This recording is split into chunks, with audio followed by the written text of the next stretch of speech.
Chers amis, cette semaine l'actualité est particulièrement riche d'informations de toutes sortes. Comment y voir clair? Je vous propose donc un bulletin spécial d'économie politique avec deux sujets au menu. Le premier en Europe, l'évolution de la politique monétaire de la BCE, et le deuxième en France, la campagne électorale des régionales.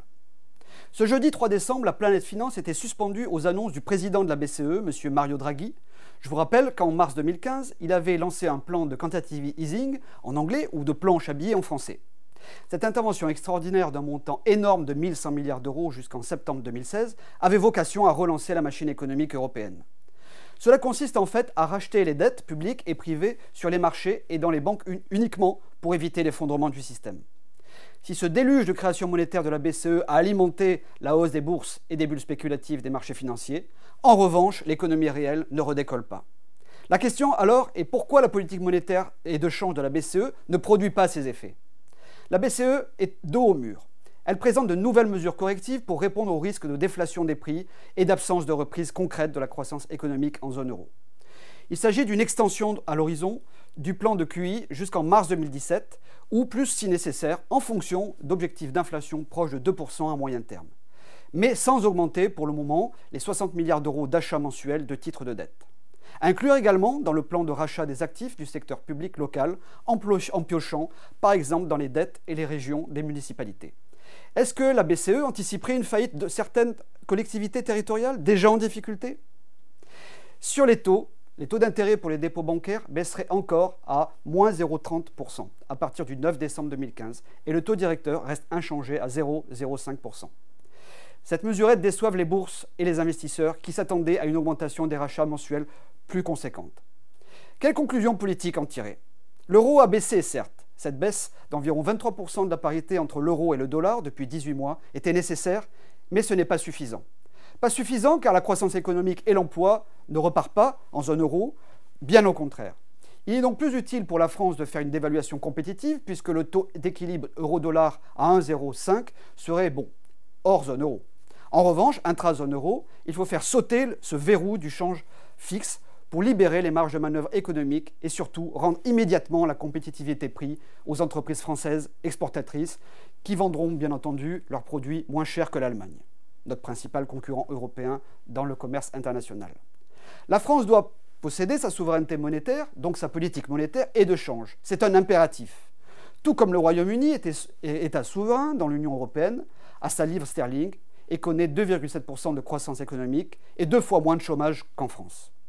Notre souveraineté monétaire est donc vitale, même pour lutter à armes égales dans la compétition mondiale avec les USA, la Chine et la Russie. Je crains hélas qu'avec l'euro monnaie unique, une crise majeure nous attende. La Grèce l'a déjà vécue. C'est pour cette raison que la politique doit reprendre la main sur l'économie et la finance toute puissante. À l'approche des élections régionales de dimanche prochain, le Front National concentre l'attention médiatique. Jamais dans notre histoire, notre mouvement n'a été si proche de l'emporter dans une ou plusieurs régions. Grâce au travail de fond de nos militants et de nos candidats, nous serons, je l'espère, en position de l'emporter dans plusieurs régions emblématiques. Face à cet événement, le système UMPS a engagé la charge avant les élections et pour contrecarrer la montée électorale du FN, tous les coups sont permis. Comme ils ont eu tort sur tous les autres thèmes sociétaux, l'Union européenne, l'euro, l'immigration, l'insécurité, le terrorisme islamiste, le chômage, l'appauvrissement général, l'enseignement, l'identité nationale, la nation, etc., les attaques politiques ciblent maintenant le dernier bastion, le programme économique de Marine Le Pen. Je me dois donc d'y répondre. Face à nous, l'adversaire a recruté de nouveaux lieutenants. La Fondation Concorde, par exemple, très proche de l'UMP et de son sénateur UMP, M. Retailleau, qui a publié une étude à charge contre notre programme économique. Le MEDEF et son président, M. Gattaz, ont embrayé en prétendant que le programme du Front National serait une catastrophe et aggraverait la crise. À chaque fois, aucune démonstration n'est faite, mais des incantations politiques, des slogans, des attaques gratuites sont faites. La vérité, c'est que toute la classe politicienne s'affole. Ils suintent la peur de perdre le pouvoir, leur poste, leur train de vie, leurs privilèges. Alors ils mentent, ils déforment, ils amalgament. Alors quelle est la réalité? Que proposons-nous exactement? Déjà, je remarque qu'on nous attaque sur le programme national, celui que nous appliquerions si nous étions aux affaires, alors que le scrutin de dimanche vise à élire les conseillers régionaux.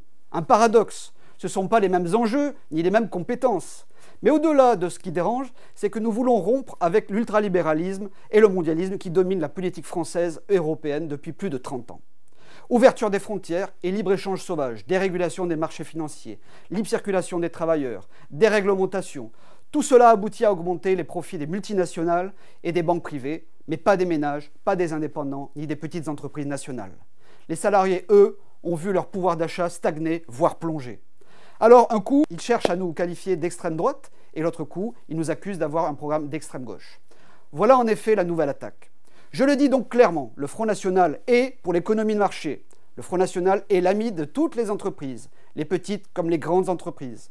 Le Front National est même pour la création de valeur entrepreneuriale qui soutient au final la demande intérieure dans le pays.